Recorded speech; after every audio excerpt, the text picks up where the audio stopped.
ሰላም ጤና ይስጥልኝ ቤተሰቦች ቦሊ ዶክተር በሚለው ፕሮግራም በድጋሚ ተገናኝተናል። የሻሩክ ካን ኪንግ የተሰኘው ፊልም አናውንስመንት ቲዘሩን እርግጠኛ ነኝ ሁላችሁም አይታችሁት ይሆናል። ስለዚህ ዛሬ በመጀመሪያ ከሱ ጋር የተያዙ አንዳንድ ያልተሰሙ ነገሮችን እናወራለን። የኪንግ ፊልም ታይትል ቲዘሩ ኖቬምበር 2 ላይ ልደቱን አስመልክተው የለቀቁት ሲሆን ቪዲዮም ለእይታ እንደበቃ ሶሻል ሚዲያ ላይ ቫይራል ነው። ይህ ቲዘር እንደተለቀቀ በ24 ሰዓት ውስጥ ዩቲዩብ ላይ ብቻ ከ28 ሚሊዮን ቪው ያገኘ ሲሆን በሁሉም ሶሻል ሚዲያ ደግሞ ሲደመር ከ80 ሚሊዮን በላይ ቪው እንዳገኘ ተነግሯል። ቲዘሩ እንግዲህ ሁላችሁም እንዳያችሁት በጣም የሚያምር ነገር አለው። ሻሩክ ካንን በጣም አስደናቂ አክሽኖች ልናይበት ችለናል። ቲዘሩ ላይም ሻሩክ የተረከበት አስደናቂ ድምጹና ያልተጠበቀ ለየት ያለ መልኩ ሲታይ እጅግ በጣም የሚያምር ነገር ፈጥሯል። በዛውም እንግዲህ ፊልሙ ላይ ከፍተኛ ትሬለር የበዛበት አስደናቂ የሆነ አክሽን ድራማ ታሪክ እንደሚያሳዩንም በዛው ግልጽ አድርገዋል። ምን ያህል ሰዎች እንደገደለ እንግዲህ ራሱም አያውቅም። ፊልሙ ደግሞ ምን ያህል ኃይለኛ ሊሆን እንደሚችል ከምንገምተው በላይ እየነገረን ያለው። ቲዘሩ ላይ ያለው እያንዳንዱ አክሽን በጣም የሚያምር ነገር አለው። ግን አክሽኑ ሲታይ ስዳታንን ሳይሆን የሳውዝ ዳይሬክተር ያደረገው ነው የሚመስለው። ቢሆንም ግን በጣም ደስ ይላል። ስዳታንን ብዙ ጊዜ ዳይሬክት ያደረጋቸው ፊልሞች የሚያምር አክሽን ሲኩዌንሶችን ማየት የተለመደ ነው። ምክንያቱም ብዙ ፊልሞች ላይ የሚጠቀመው አክሽን ሲኩዌንስ በሆሊውድ ስታንዳርድ ነው ተብሎ ይመሰከርለታል። ቢሆንም ግን የኪንግ ቲዘሩ ሲታይ ስዳታንን እስከዛሬ ከሰራቸው ፊልሞች በጣም ለየት ያለ እንደሆነ ያሳይቶናል። የፈለገውን ብቻ ቲዘሩ በጣም የሚያምር ነገር አለው። የፊልሙ ታሪክም ቆንጆ ይሆናል ብለን እንጠብቃለን። ቲዘራ ላይ ከሻሩክ ካን ሌላ ማንንም አላሳዩንም። ግን እንደሚታወቀው ቀደም ብለን አውርተናል በፊልሙ ላይ ያሉ ተዋናዮች ቁጥራቸው በዛ ያለ ነው። ስለዚህ በቀጣይ እንግዲህ የሌሎች ተዋናዮች ደግሞ ፈርስት ሉካቸውን እንጠብቃለን ማለት ነው። የሚለቀቅበት ቀን እስካሁን ድረስ ይፋ አልወጣም። ግን በቲዘሩ እንደነገሩን ከሆነ በ2026 እንደምናረጋግጠውልናል። እናንተስ የኪንግ ታይትል ቲዘር እንዴት ነው? ተመቻችሁ? ያላችሁን ሐሳብ አስተያየት ኮሜንት ላይ ጻፉልኝ።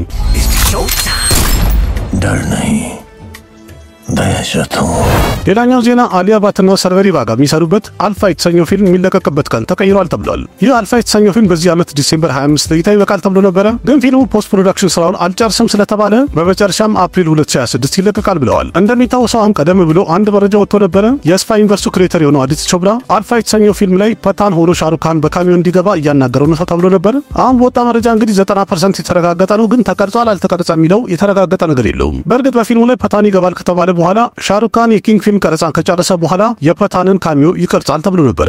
ስለዚህ አሁን እንግዲህ አልፋ ቀኑ ተራዝሟል ከተባለ ምናልባት አልፋ ላይ የፐታን ካሚዮ ሊኖር ይችላል ማለት ነው። የሚሆነውን እንጠብቃለን። ግን አሁን ፊልም ሜከሮቹ እንደተናገሩት ከሆነ አልፋ የተሰኘው ፊልም አፕሪል 17 2026 ለእይታ ይበቃል ብለዋል። ዲሴምበር 25 እንግዲህ አልፋ መልቀቁ ከተነገረ በኋላ ዲሴምበር 25 ላይ የከርቲ ካሪያን ቱሜሪ ሜቴራ ቱሜሪ እና አገስቲያን እንደሚተውኑበት ኢኪስ የተሰኙ ፊልሞች በዛን ቀን ክላሽ ያደርጋሉ ማለት ነው። ቱሜሪ ሜቴራ የተሰኘው የከርቲ ካሪያን ፊልም ዲሴምበር 31 ላይ ለእይታ ይበቃል ብሎ ነበር። ግን አሁን በወጣ መረጃ 6 ቀን ቀደም ብሎ ማለትም ዲሴምበር 25 2025 ለእይታ ይበቃል ብለዋል። ቱሜሪ ሜቴራ ቱሜሪ የሚለው ፊልም ይዘቱ አንድ ሮማንቲክ ድራማ ፊልም ሲሆን ፊልሙንም ሰሚር ቪድቨልስ ነው ዳይሬክት ያደረገው። ከካርቲ ካሪያ ጋር ደግሞ በፊልሙ ላይ አነኛ ፓንዴ መሪ ተዋናይ ሆና ተጫውታለች ተብሏል። ስለዚህ ቱሜሪ ሜቴራ የተሰኘው ፊልም ዲሴምበር 25 ለእይታ ይበቃል። አብሮት ደግሞ ዳርሜንድራና አገስቲያን እንዳ የሚተውኑበት ኢኪስ የተሰኘው ፊልምም ዲሴምበር 25 ይለቀቃል ብለዋል። ይህ ኢኪስ የተሰኘው ፊልም አንድ ዋር ድራማ ፊልም ሲሆን ሰከንድ ሌፍተናንት አሉ ክሪፓል በተባለው ታዋቂ ወታደር ታሪክ ላይ የሚያጠነጥን ፊልም ነው። ለእይታ የበቃው ትሬለሩ ጥሩ ነገር አለው። አገስቲያን እንዳ እንደውም ወታደሩን መስሏል ለማለት ያስደፍራል። በዛውም አንድ ቆንጆ የሆነ ዋር ድራማ ታሪክ እንደሚያሳዩን አሳይተዋል። የአገስቲያን እንዳ ትወናውም ሆነ ዳያሎግ ዲሊቨሪው በጣም ደስ የሚል ነገር አለው። ስለዚህ በቀጣይ እንግዲህ የፊልሙ ታሪክ እንዴት ይሆናል፣ ቦክስ ኦፊስ ላይስ ፊልሙ ምን ይሆናል የሚለውን ደግሞ አብረን ምን ይሆናል። ስለዚህ በዚህ ዓመት ክሪስማስ ላይ የካርቲ ካሪያና የአገስቲያን እንዳ ፊልሞች ክራሽ ያደርጋሉ ማለት ነው። ቱሜሪ ሜቴራ የተሰኘው ፊልም እስካሁን ትሬለሩ ለእይታ አልበቃም። ስለዚህ መጀመሪያ ቱሜሪ ሜቴራ የተሰኘው ፊልም ትሬለሩን ምን ይመስላል የሚለውን ደግሞ ማየት አለብን። ኢኪስ የተሰኘው ፊልም ግን ትሬለሩ ለእይታ በቅቷል። ካያችሁት እናንተ እንዴት አገኛችሁት? ያላችሁን ሐሳብ አስተያየት ኮሜንት ላይ ጻፉልኝ።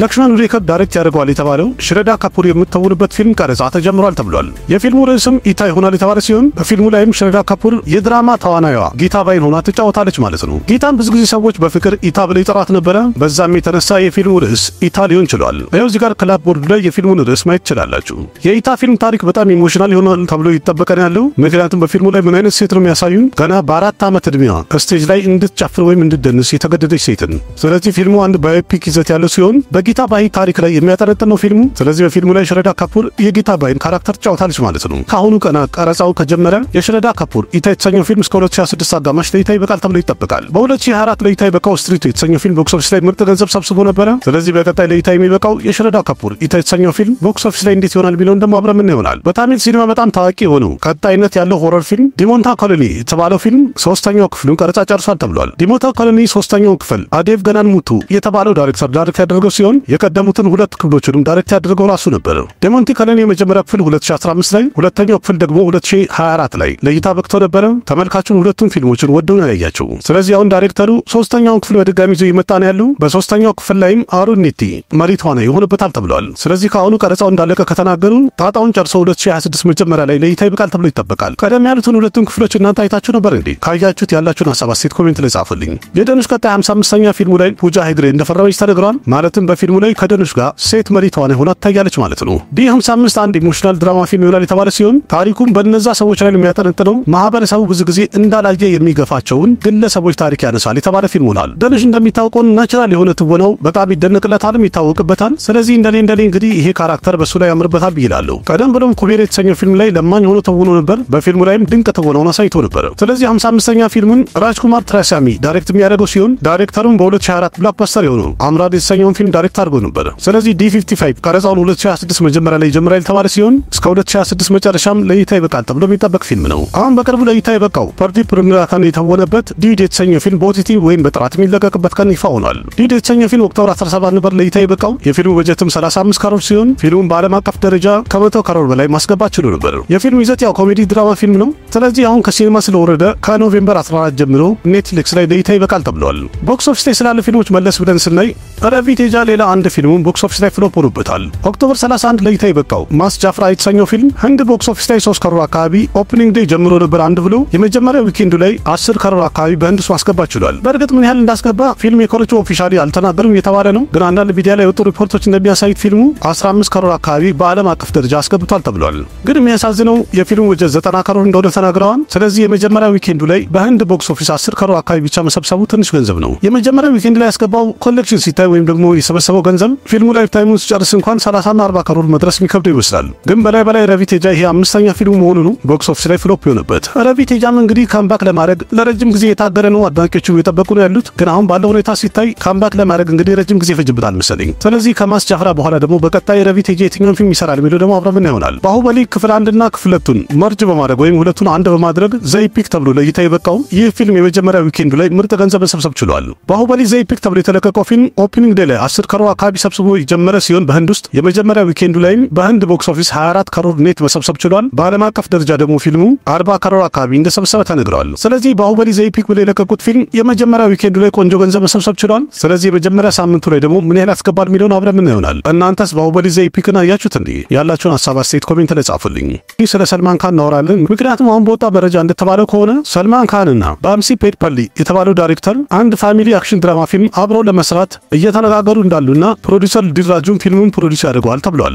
መሃንሺና በርሱ የመሰሉ ፊልሞችን ዳይሬክት ያደረገው ባምሲ ፔድፐሊ የተባለው ዳይሬክተር እንኳን ብዙም ላታውቁት ትችላላችሁ። ግን ዳይሬክተሩ ጎበዝ ሳውዝ ዳይሬክተር ነው። ያለፉት 2 ዓመት ተኩል ግን ምንም ፊልም አልሰራም። የመጨረሻ ፊልሙ በርሱ የተሰኘው ፊልም ሲሆን ጃንዋሪ 2023 ላይ ነበር ለእይታ የበቃው። ቦክስ ኦፊስ ላይም ጥሩ ገንዘብ መሰብሰብ ችሎ ነበር። ባምሲ ቀጣይ የሚሰራው ፊልም ብዙ ጊዜ ሲነገር ነበረ ዜና ላይ። በተለያዩ ምክንያት እንግዲህ የተለያዩ ፊልሞቹ ፌል አድርገውበታል። ምሳሌ ከትንሽ ቀን በፊት አንድ ዜና ወጥቶ ነበረ። ባምሲ ከአሚር ካን ጋር አንድ ፋሚሊ አክሽን ድራማ ፊልም ለመስራት አስበዋል እየተነጋገሩ ነው ሲባል ነበረ። ግን በመጨረሻም አሚር ካን ያንን ፊልም አልሰራም ብሎታል። እናም አሁን መረጃ እንደሚያሳየው ከሆነ አሚር እምቢ ካለ በኋላ የፊልሙን ታሪክ ባምሲ ለሰልማን ካን ያሰማው ሲሆን የሰማውንም ታሪክ ሰልማን ካን ስለወደደው ይህንን ፊልም መስራት ፈልገዋል ተብሏል። የፊልሙ ይዘት እንግዲህ ፋሚሊ አክሽን ድራማ ፊልም ይሆናል። ቀረጻውንም እስከ 2026 መጀመሪያ ይጀምራል የተባለ ሲሆን እስከ 2026 መጨረሻም ጣጣውን ይጨርሳል ተብሎ እየተነገረ ነው ያለው። በአሁኑ ሰዓት ላይ እንደሚታወቀው ሰልማን ካን አፑል ባላኪያ ዳይሬክት የሚያደርገው ባትል ኦፍ ገልባን የተሰኘ ፊልም ቀረጻ እያደረገ ነው ያለው። የፊልሙ ቀረጻ ጠቅላላ እስከ 2026 መጀመሪያ ላይ ያልቃል ተብሏል። ስለዚህ ከባምሲ ጋር የሚሰራው ፊልም ከተረጋገጠ ዲሴምበር 27 ላይ ማለትም የሰልማን ካን ልደት ላይ አናውንስመንቱን እንሰማለን ማለት ነው። ወጣም ወረደም ብቻ ቀጣይ መረጃውን በቦሊ ዶክተር ይዤላችሁ እመጣለሁ። የሚሰማ ነገር ካለ ከባቢል ካን ቀጥሎ አሁንም ሀሽቨርደን አውጃም ቤቢ የተሰኘውን ፊልም ሪሜክ ለማድረግ እምቢ ብሏል። ይህ ቤቢ የተሰኘው ፊልም በ2023 ለእይታ የበቃ የቴልጉ ብላክበስተር የሆነ ፊልም ነበረ። የፊልሙ በጀት በሰዓቱ 10 ካሮር የነበረ ሲሆን ፊልሙን በዓለም አቀፍ ደረጃ ከ80 ካሮር በላይ መሰብሰብ ችሎ ነበር። መጀመሪያ ላይ ቤቢ የተሰኘውን ፊልም ሪሜክ ለማድረግ የኢርፋን ካን ልጅ ሆነው ባቢል ካን ፈርሟል ተብሎ ነበረ። ግን ሶሻል ሚዲያ ላይ በተነሱ አነጋጋሪ ነገሮች እና ከዳይሬክተሩ ከሳይ ራጀሽ ጋር እርስ በርስ ባለመስማማት የተነሳ ከፊልሙ ወጥቷል ተብሎ ነበር። ከትንሽ ቆይታ በኋላም ደግሞ ሌላ መረጃ ወጣ። እኔም በቦሊ ዶክተር ነግሬያችሁ ነበር። ሀሽቨርደን አውጃ የጎቪንዳ ልጅ ወደ ፊልሙ ዓለም ስራውን አንድ ብሎ ሊጀምር ነው። ቤቢ የተሰኘው ፊልም ሪሜክ ስለሚደረግ በፊልሙ ላይ መሪ ተዋናይ ይሆናል ብዬ ነበር ቀደም ብዬ።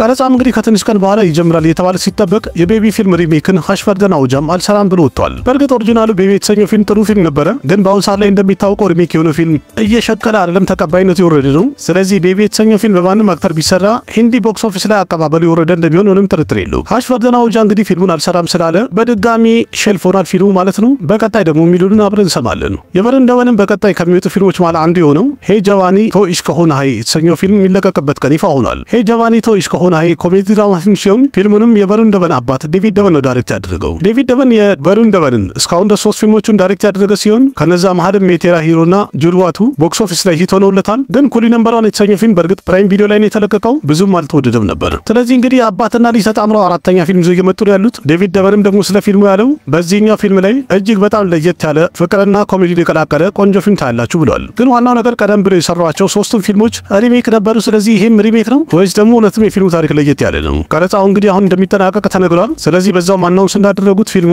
ጁን 5 2026 ለሲኒማ እይታ ይበቃል ብለዋል።